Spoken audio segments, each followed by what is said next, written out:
اپنے کام میں طاق پر اعتماد لہجے میں بات کرتی تھی۔ اپنے کام اور اپنی ذات پر اسے بہت اعتماد تھا۔ اس وقت اس کا حال مختلف تھا۔ بیگانہ نگاہوں سے مجھے دیکھا کہ میرے سر پر سینگ نکل آئے ہوں جیسے۔ وہ سیدھی میرے پاس آئی اور سامنے کے صوفے پر بیٹھ گئی۔ کون تھے یہ؟ اس نے دھڑکتی آواز میں پوچھا۔ جواب آسان نہیں تھا۔ رات کو 2 پولیس افسروں کی غیر متوقع آمد کے بارے میں اسے کس طرح مطمئن کر دیا تھا۔ اسے کسی طرح مطمئن کر دیا تھا، لیکن اب اسے کیا بتاتا؟ صبح تک اسپتال میں گردش کرنے والی چمگوئیوں کے خیال سے میرے حواس کام نہیں کر رہے تھے۔ بہت کچھ ایمی پر منحصر تھا کہ وہ اپنی زبان کس حد تک کھولتی ہے، ڈاکٹر رائے اور اسپتال کے منتظمین کو کیا کچھ بتاتی ہے۔ رات ہی ڈاکٹر رائے پولیس افسروں کی آمد کی اطلاع پر کھٹک گیا تھا۔ اب اسے میرے اور وٹھل کے بارے میں کوئی رائے قائم کرنے میں کیا دشواری ہوگی؟ وہ ایک سخت مزاج شخص ہے۔ اس کی بدگمانی اور برہمی مشکل صورتحال سے دوچار کر سکتی ہے۔ کیا بات ہے؟ نرس ایمی سرسیمگی سے بولی۔ کون تھے یہ؟ میں نے آنکھیں میچ لی اور چڑکتی آواز میں کہا، مجھے نہیں معلوم، لیکن وہ میرا ہی نام لے رہے تھے اور میری تلاش میں آئے تھے۔ ایمی کی آنکھیں پھٹی ہوئی تھیں۔ میں تمہیں بتانا نہیں چاہتا تھا کہ اس لیے کہ تمہارا کوئی واسطہ نہیں تھا۔ میں نے اوسان مجتمع کرنے کی کوشش کی، لیکن وہ یہاں تک آ گئے۔ تم یقین کرو یا نہ کرو، لیکن اب تمہیں بتانا ہی پڑے گا کہ کل رات سے اب تک میرے ساتھ کیا کچھ ہوتا رہا ہے۔ کل رات سے پہلے اس شہر میں مجھے کوئی نہیں جانتا تھا۔ ہمیں یہاں آنا ہی نہیں تھا، مگر بھائی کی حالت کی وجہ سے آگے سفر جاری رکھنا ممکن نہیں رہا تھا۔ شاید یہی مناسب تھا کہ میں اس سے کچھ نہ چھپاؤں، اور میں نے کچھ نہیں چھپایا۔ میں نے اس قدر احتسار روا رکھا کہ اسے میرے بیان میں کوئی پیچیدگی محسوس نہ ہو۔ سیاق و سباق کے بغیر اس سادہ شوہر کی نظر میں یہ عرض حال نامکمل ہوتا۔ وہ درمیان میں نہیں بولی۔ ایک بار میری آواز بیٹھ گئی تو اس نے اٹھ کے مجھے پانی پلایا اور مبہوت انداز میں سنتی رہی۔ اس نے وہی سنا جو میں نے کہا تھا اور وہی سمجھا جو میں چاہتا تھا، کیونکہ وہی سچ تھا، اور کیونکہ وہ ایک نیک دل خاتون تھی۔ میں چپ ہوا تو وہ اب دیدہ ہو گئی۔ ہم کوئی چور ہو چکے نہیں ہیں۔ ہم نے کسی کا حق غصب نہیں کیا۔ بھائی کی حالت تمہیں معلوم ہے، ایسے میں کون کسی جھگڑے ٹنٹے میں پڑنا چاہے گا؟ پاگل ہی ہوگا کوئی۔ میری آواز رندھنے لگی۔ یہ سارا کچھ ناقابل یقین سا ہے۔ ایسے برے بے ایمان اور بدماش لوگ رہتے ہیں اس شہر میں۔ وہ حیرانی سے بولی۔ اور یہ لوگ کیا کرنے آئے تھے؟ ظاہر ہے ایک ہی بات ہو سکتی ہے، میں نے کہا۔ یعنی وہ تمہیں؟ اس نے کانوں پر ہاتھ رکھ لی اور آنکھیں بند کر لی۔ اوہ میرے خدا! ان کی آواز پر میں باہر نکل جاتا اگر ان سے پہلے وہ پولیس آفیسر نہیں آتے۔ پولیس افسروں کی آمد کے بعد مجھے چوکنا ہو جانا چاہیے تھا۔ اوہ! اسے جھجری آ گئی۔ یعنی وہ پولیس آفیسر جو تم سے ہمدردی جتانے آئے تھے، یہ انہی کے آدمی تھے؟ ہو سکتا ہے۔ وہ میدا کو بری طرح گالیاں دے رہے تھے۔ وہ میدا کے فرستادہ بھی ہو سکتے ہیں۔ انہوں نے سارا محل و وقوع دیکھ لیا تھا۔ اسپتال کے حصے میں ویسے بھی سناٹا ہوتا ہے۔ اتنی رات گئے تو انہیں یہ سب کچھ بہت آسان معلوم ہوا ہوگا۔ کچھ مجھ سے غلطی ہوئی۔ پولیس افسروں کی زبانی میدا کے ارادوں کا سن کے میں نے کہا کہ پھر تو مجھے کل سویرے سورج نکلتے ہی میدا کے اڈے کا رخ کرنا چاہیے۔ لیکن صرف غصہ ہی نہیں، یہ جتانے سے مقصد کچھ اور بھی تھا۔ پولیس افسروں کے سامنے اپنے عزم کی پختگی کا اظہار بھی مقصود تھا۔ یا پھر یہ بھی ممکن ہے کہ ان پولیس افسروں کا کوئی ہاتھ نہ ہو، جیسا کہ انہوں نے خدشہ ظاہر کیا تھا۔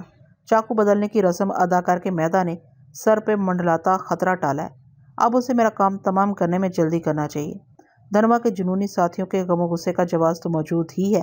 دربانوں نے انہیں دیکھ لیا اور ادھر میں کمرے سے باہر نہیں نکلا۔ میں نے ایمی کا شکریہ ادا کیا کہ اس نے میرے کچھ کہے بغیر کمرے میں میری موجودگی سے انکار کر دیا۔ ہو سکتا ہے انہیں یقین آ گیا ہو اور وہ مایوس لوٹا چاہتے ہوں کہ تعاقب میں آنے والوں نے انہیں اور بوکھلا دیا۔ مجھے کچھ شبہ ہو گیا تھا۔ ایمی کی آواز ہانپ رہی تھی۔ کہنے لگی، رات وہ پولیس والے آئے تھے، پھر اتنی رات کے تمہیں پوچھتے ہوئے ان لوگوں کی آمد پر میرا ماتھا ٹھنکا کہ کہیں کوئی گڑبڑ ہے۔ تم جانتے ہوگے کہ ان حاصل خاص کمروں کے ہر کمرے سے ملحق نرس کا ایک چھوٹا کمرہ بھی ہوتا ہے۔ نرس وہیں رہتی ہے اور وقفے سے مریض کو دیکھنے آتی رہتی ہے۔ ضرورت پڑنے پر مریض اور اس کا ساتھی تیماردار بھی گھنٹی بجا کے اسے طلب کر سکتا ہے۔ گزشتہ رات میں اپنے کمرے میں تھی اور شاید 3-4 مرتبہ مریض کا معائنہ کرنے آئی تھی۔ آج ڈاکٹر رائے نے خاص طور پر رات بھر نرس وہیں رہتی ہے اور وقفے سے مریض کو دیکھنے آتی رہتی ہے۔ ضرورت پڑنے پر مریض اور اس کا ساتھی تیماردار بھی گھنٹی بجا کے اسے طلب کر سکتا ہے۔ گزشتہ رات میں اپنے کمرے میں تھی اور شاید 3-4 مرتبہ مریض کا معائنہ کرنے آئی تھی۔ آج ڈاکٹر رائے نے خاص طور پر مجھے مریض کے کمرے میں رہنے کی ہدایت کی تھی۔ انہوں نے نیند آور دواؤں میں کمی کی تھی اور مریض کا رد عمل دیکھنے کے لیے میرا اس کے پاس رہنا ضروری تھا۔ عموماً رات کو ہم کمروں میں چٹخنی نہیں لگاتے۔ ایسی واردات کا تو یہاں کوئی تصور بھی نہیں کر سکتا۔ دوسرے کسی انتہائی اہم ضرورت میں چٹخنی کھولنے میں وقت صرف ہونے کا بھی احتمال رہتا، لیکن چونکہ آج رات میرا قیام اسی کمرے میں تھا، میں نے چٹخنی لگا دی۔ میں کہہ نہیں سکتی کیوں، شاید اس لیے کہ تمہارے پاس آنے والے پولیس آفیسر دیکھ کر میری چھٹی حس بیدار ہو گئی تھی اور یہ لوگ آ گئے۔ انہوں نے دروازہ کھول کے اندر آنے کی کوشش کی بجائے دستک دینا مناسب سمجھا۔ وہ خود بھی گھبرائے ہوئے ہوں گے، دروازہ کھلا ہوتا اور وہ دھکا دے کے اندر داخل ہو جاتے، اور اگر میں نہ ہوتی، کمرے میں صرف تم ہوتے اور اگر ہم دونوں بھی نہ ہوتے تو…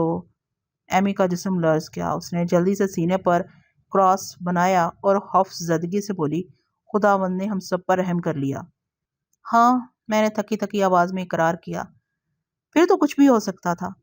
اس کے ہمدردانہ رویے سے مجھے حوصلہ ہوا، اس لیے میں نے سیاق و سباق کے ساتھ سارا حوال اس کی جناب میں کہہ دینا ضروری جانا تھا۔ اب میں اس سے گزارش کر سکتا تھا۔ میں نے کہا، سسٹر، تم ڈاکٹر رائے کو کچھ نہ بتاؤ تو بہتر ہوگا۔ کیا ضرورت ہے انہیں بتایا جائے کہ وہ لوگ ہمارے کمرے پر آ کے ٹھہر گئے تھے اور میرا نام لے رہے تھے، مگر ان کا تعاقب کرنے والے دربانوں نے انہیں ہمارے کمرے پر ٹھہرے ہوئے ضرور دیکھ لیا ہوگا۔ وہ ہچکچا کے بولی، امکان یہی ہے، نہیں دیکھا ہوگا۔ ہمارے کمرے کے دروازے پر موجود لوگ دربانوں کی بلند ہوتی چاپوں پر بھاگ کھڑے ہوں گے۔ انہوں نے پھر کوئی لمحہ نہیں گوایا ہوگا۔ میں نے ایمی کو قائل کرنے کی کوشش کی اور ملتجی لہجے میں کہا، سسٹر، ڈاکٹر رائے کے مزاج سے تم واقف ہو، جانے وہ ہمیں کیا سمجھے، مفرور، جرائم پیشہ، کیا کوئی الٹی سیدھی بات ان کے دماغ میں آ گئی تو ہم کیسی مصیبت میں پڑ سکتے ہیں۔ ہو سکتا ہے اسپتال سے نکل جانے کا حکم دیتے، پھر ہم کہاں کہاں بھاگتے پھریں گے، کون سے اسپتال کا رخ کریں گے۔ بھائی کی حالت اس دربدری کی نہیں ہے، یہ تم بہتر جانتی ہو۔ بھائی کی صحت یابی کے بعد تم جو چاہو ان سے کہہ دینا۔ وہ چپ ہو گئی اور گہری سوچ میں ڈوب گئی۔ تم نزاکت سمجھ رہی ہو، میں نے عاجزی سے کہا۔ وہ گہری سانس بھر کے رہ گئی۔ میں نے پھر اسے اصرار نہیں کیا۔ بہت دیر خاموشی کے بعد وہ ہڑبڑا کے بولی، لیکن ناکام ہو جانے کا مطلب یہ تو نہیں ہے کہ وہ شیطان دوبارہ یہاں نہیں آئیں گے۔ اکبر علی خان کے ذریعے میں نے تار دلوا دیا ہے، کل رات یا پرسوں صبح تک کوئی نہ کوئی ضرور آ جائے گا۔ پھر کیا ہوگا؟ پھر میں نے دیکھ لوں گا۔ کیا دیکھ لو گے؟ اس عرصے میں بہت محتاط رہنا ہوگا۔ مجھے خیال آیا اور میں نے بات بدل کے کہا، اس دوران ہم خود بھی پولیس کی مدد لے سکتے ہیں۔ وہ پولیس والے اگر واقعی مداح کے آدمی نہیں تھے تو جیسا کہ انہوں نے کہا تھا، روپے پیسے کے عوض میرے لیے سفر کا کام کر سکتے ہیں، اور اب امید یہی ہے۔ اس ناکامی کے بعد 2-1 دن تو کوئی بھی اسپتال آنے کی جرت نہیں کر پائے گا، وہ خود بھی ہوشیار ہو جائیں گے، اور کیا عجب ہے اس دوران بھائی ٹھیک ہو جائے۔ مجھے تو پہلے ان کی فکر ہے، ان کی طرف سے ذرا سکون ہو تو دیکھنا، میں نے دیکھ لوں گا، ایسا اندھیر ہوتا نہیں کہیں۔ میں نے بٹھل کی طرف دیکھتے ہوئے کہا، انہوں نے مجھے کسی کام کا نہیں۔ میری آواز حلق میں گھٹ گئی۔ ارے سب ٹھیک ہو جائے گا، خدا پر بھروسہ رکھو۔ ایمی، وہ غم گسار خاتون میرے سامنے صوفے سے اٹھ کے مڑتے ہوئے میرے پاس آ گئی اور میرا سر اپنی آغوش میں لے لیا۔ سب ٹھیک ہو جائے گا، تم ایک ہمت والے نوجوان ہو، اور مرد روتے نہیں، یہ کام تو ہمارا ہے، ہم عورتوں کا۔ وہ میرے بالوں میں انگلیاں پھیرنے لگی اور خود اس کی آواز چھلکنے لگی۔ میں سسکیاں بھرنے لگی۔ باقی رات بھی آنکھوں میں کٹ گئی تھی۔ جیسے ہی سورج طلوع ہونے کے آثار ہوئے، ایمی کو بتائے بغیر میں کمرے سے نکل گیا اور سنگن لینے کے لیے راہدری سے آگے چلا گیا۔ سارا اسپتال جاگ رہا تھا۔ صفائی کرنے والے خاکروب کو کمرے کی طرف بڑھتا دیکھ کر میں فوراً ہی واپس آ گیا۔ خاکروب کو آج اپنے کام سے زیادہ رات ہونے والی واردات سے ایمی کو باخبر کرنے کی فکر تھی۔ کمرے میں داخل ہوتے ہی اس نے پھیلی آنکھوں اور پھٹی پھٹی آواز میں ایمی کو بتایا کہ رات اسپتال میں ڈاکو گھس آئے تھے۔ ان کے چہرے ڈھاٹوں سے چھپے ہوئے تھے۔ تعداد میں 4-5 ہوں گے یا اس سے زیادہ۔ اسپتال کے عام دروازے سے داخل ہونے میں انہیں کوئی دشواری نہیں ہوئی۔ ان خاص کمروں کے حصے پر تعینات بوڑھے دربان کو انہوں نے چند ضربوں سے آدموا کر دیا، لیکن رات کی ڈیوٹی پر موجود اسپتال کے ملازمین میں سے کسی نے انہیں دیکھ کر شور مچایا اور تعاقب شروع کر دیا۔ کئی اور ملازم بھی اس کے ساتھ ہو گئے۔ ڈاکو پہلے تو ادھر ادھر چھپتے پھرے اور کوئی راستہ نہ دیکھ کے انہوں نے واپس ہو جانے میں عافیت سمجھی۔ وہ بے تحاشا بھاگ رہے تھے۔ اینتھونی نامی اسپتال کا ایک نوجوان ملازم تاک لگائے بیٹھا تھا۔ اس نے اوٹ سے نکل کر کسی کے سر پر لاٹھی ماری اور اسے دبوچ لیا۔ ڈاکو نے اس کے پیٹ میں چھرا گھونپ کے جان چھڑائی۔ زخمی اینتھونی نے آدھے گھنٹے میں دم توڑ دیا۔ ڈاکوؤں نے جس بوڑھے دربان کو مارا پیٹا تھا اس کی حالت بھی نازک ہے۔ پولیس آ چکی ہے اور تفتیش کر رہی ہے۔ ایمی نے میری طرف دیکھا اور کچھ نہیں بولی۔ میرے اور ایمی کے لیے ناشتہ لانے اور کمرے میں تولیے چادریں وغیرہ بدلنے والے ملازمین نے بھی کم و بیش یہی ردات دہرائی۔ مبالغہ بتدریج نمو پاتا ہے۔ حاشیہ آرائی اور خلاقی کے لیے انہیں وقت ہی کتنا ملا تھا۔ شکر ہے ان میں سے کسی کو معلوم نہیں تھا کہ ان کے بقول ڈاکو ہمارے کمرے کے دروازے پہ آ کے ٹھہرے تھے۔ مجھے شدت سے ڈاکٹر رائے کا انتظار تھا۔ وہ کسی قدر تاخیر سے آیا، اس کا چہرہ سلگ رہا تھا۔ میرے سلام کا جواب اس نے سر کی جنبش سے دیا اور کوئی بات نہیں کی۔ میں نے بھی اس کے نزدیک جانے سے پہلو تہی کہ اس کے ساتھ 2 اور ڈاکٹر تھے۔ ان تینوں اور ایمی نے بٹھل کے بستر کا محاصرہ کر لیا تھا۔ میں دور کھڑا دیکھتا رہا۔ انہوں نے خاصا وقت لیا، پھر نرس کو ہدایت دے کے ڈاکٹر رائے میری جانب پلٹا۔ اس کے سامنے آ جانے پر میرا جسم غیر ارادی طور پر تن گیا۔ کچھ بہتر علامتیں ہیں، شاید آپریشن کی ضرورت نہ پڑے، اس نے بھاری آواز میں مستثنیٰ کہنے لگا، لیکن اصل فیصلہ دوپہر رپورٹیں آنے پر کیا جائے گا۔ پرسوں رات سے اب پہلی بار ڈاکٹر رائے کے منہ سے کوئی امید افزا بات سنی تھی۔ میرے ہونٹ کپ کپانے لگے اور مجھ سے کچھ کہا نہ جا سکا۔ رات وہ پولیس والے کیوں آئے تھے؟ اس نے دھمکتی آواز میں پوچھا۔ ایسے ہی بس، کوئی خاص بات نہیں، آپ فکر مند نہ ہوں، انہیں کچھ شبہ ہو گیا تھا۔ میں نے بے تعلقی اور بے پرواہی کا اظہار کیا۔ کیسا شبہ؟ وہ چونک کے بولا، کوئی اور بات تو نہیں؟ میں نے آپ سے کہا تھا میں آپ سے کچھ نہیں چھپاؤں گا۔ نرس ایمی بھی قریب کھڑی سن رہی تھی۔ تمہیں معلوم ہے رات اسپتال میں کیا ہوا؟ ڈاکٹر بگڑے تیوروں سے بولا۔ سنا تو ہے کچھ، میں نے پھیکی مسکراہٹ سے کہا۔ یہاں پہلے ایسا کبھی نہیں ہوا۔ جو اب تک نہ ہو سکا ضروری تو نہیں کہ آئندہ بھی نہ ہو، میں نے بدبداتے ہوئے کہا۔ یہ بہت سنگین معاملہ ہے، ڈاکٹر رائے چپتی آواز میں بولا۔ پولیس آ گئی ہے، مجھے ان سے ملنا ہے، تم سے دوپہر کو بات ہوگی۔ چلتے چلتے وہ رک گیا۔ اس نے ساتھ کھڑے ہوئے معاون ڈاکٹر کو آگے جانے کا اشارہ کیا۔ نرس ایمی کے دور ہو جانے کے بعد وہ تیکھے لہجے میں بولا، اگر وہ ڈاکو تھے تو اسپتال میں ان کا کیا کام؟ یہاں سے انہیں کیا مل سکتا تھا؟ ہاں لیکن ممکن ہے انہیں کسی آدمی کی تلاش ہو۔ میرے منہ سے نکل گیا، آدمی؟ وہ اچک کے بولا، آدمی کی کیوں؟ آپ کہہ رہے ہیں نا، میں نے اپنی زبان کی لرزش کی تلافی کرنا چاہیے، انہیں یہاں روپیہ پیسہ تو مل نہیں سکتا تھا۔ وہ کھوسا گیا، پھر چپٹتی آواز میں بولا، تمہارے پاس کوئی بڑی رقم یا کوئی قیمتی چیز تو نہیں؟ میں نے تعجب سے اسے دیکھا۔ تھوڑی بہت تو ہے۔ کل دوپہر تم کہاں گئے تھے؟ پہلے گرینڈ ہوٹل، پھر تار دینے کے لیے بڑے ڈاکخانے، میں نے ہچکچا کے کہا۔ بعد کی مصروفیات کا میں اسے کیا بتاتا؟ کہیں اور تو نہیں؟ یاد کرو تم یہاں بہت دیر سے آئے تھے، غالباً شام کے وقت۔ آپ کیا کہنا چاہتے ہیں؟ مطلب ہے کہیں تم نے کسی سے اپنے پاس موجود رقم کا ذکر تو نہیں کیا؟ ذرا سوچو، کس سے ملے تھے تم؟ کسی سے نہیں، لیکن ہاں میں نے احتیاطاً ایک معقول رقم ہوٹل میں جمع کرائی تھی۔ یہ رقم بھائی کے کپڑے بدلتے وقت ان کی جیب سے نکلی تھی۔ سفر میں عموماً بھائی اچھی رقم ساتھ لے کے چلتے ہیں۔ ہوٹل والوں نے تمہیں کوئی رسید دی تھی؟ جی ہاں، میں نے جیب ٹٹولنے کے لیے ہاتھ بڑھایا۔ ٹھیک ہے، رقم ہوٹل میں ہے تو پھر؟ وہ سوچ میں پڑ گیا۔ آپ کیا سمجھ رہے ہیں؟ میں نے تذبذب سے پوچھا۔ تم کہتے ہو تمہیں شہر میں کوئی نہیں جانتا؟ جی ہاں، بس کل اتفاقاً ایک صاحب سے ملاقات ہو گئی تھی، ان کا نام اکبر علی خان ہے، وکیل ہیں اور یہاں کسی کالج میں قانون پڑھاتے ہیں۔ وہ نہایت عمدہ آدمی ہیں، شاید آتے ہوں ابھی۔ رات بھی آئے تھے گھر سے کھانا لے کے، پولیس والوں سے رات ان کی ملاقات بھی ہوئی تھی۔ مجھے یاد آیا کل شام ڈاکٹر رائے بٹھل کو دیکھنے آیا تھا تو اکبر علی خان موجود تھے۔ میں نے کہا، وہی صاحب جو کل شام میرے کمرے میں تھے؟ آپ بھول گئے؟ رات کو جو پولیس والے آئے تھے، تمہیں یقین ہے وہ پولیس والے ہی تھے؟ انہوں نے شناخت نامے دکھائے تھے، تم نے دیکھے تھے؟ نہیں، انہوں نے جیب سے نکالے تو میں مطمئن ہو گیا۔ دیکھے نہیں؟ ہاں دیکھے تو نہیں، مگر آپ وہ کوئی اور بھی ہو سکتے ہیں، بہروپیے۔ میری وضاحت سے پہلے اس نے کیا سرائی کی، تاڑ بھاڑ لینے آئے ہوں۔ ہو سکتا ہے بات کو رات گئے آنے والوں کا ان سے کوئی تعلق ہو۔ میں نے کوئی رائے ظاہر نہیں کی، میرے لیے چپ ہو جانا ہی بہتر تھا۔ تائید سے مراد یہ تھی کہ جس نہج پر ڈاکٹر رائے سوچ رہا ہے میں اسے مہمیز کروں، تردید کے لیے ایک حجت لازم ہو جاتی۔ مجھے حیرت تھی اس نے کسی طرح تال میل پیدا کر لیا کہ رات کو آنے والے کہیں میری جستجو میں نہ آئے ہوں۔ ڈاکٹر رائے کو تو پولیس میں ہونا چاہیے تھا۔ ٹھیک ہے، اس کے ہونٹ پھیل گئے، دیکھتے ہیں، اس نے الجھے ہوئے لہجے میں کہا اور کمرے سے نکل گیا۔